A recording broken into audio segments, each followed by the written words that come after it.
আলাইকুম সম্মানিত দর্শক মণ্ডলী, আপনারা দেখতেছেন আমরা কিন্তু চায়না বাই নিয়ে নেমে যাচ্ছি আমাদের বাড়ির পাশের বিলে, যেখানে আমাদের স্বপ্নগুলো বাঁচতেছে। তো আর একটা স্বপ্ন পূরণ করতেছি, সেটা হচ্ছে মাছ মারতেছি। মাছ মারার অনেক শখ ছোটোবেলা থেকেই। তো আজকে আবার মাছ মারার জন্য একটি সেই সুদূর ধুয়াওড়া থেকে একটি বাইর কিনে আনছি, সেই 5,000 টাকা দিয়ে, অনেক বড় একটি বাইর।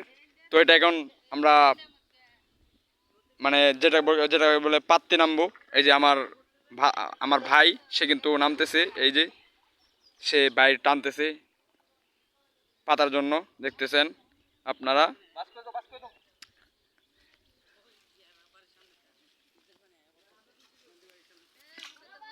এই যে মাছ রে, এই যে দেখতেছেন। আর অলরেডি কিন্তু গাঙের পানি চলে আসছে বিলে, দেখা যাচ্ছে।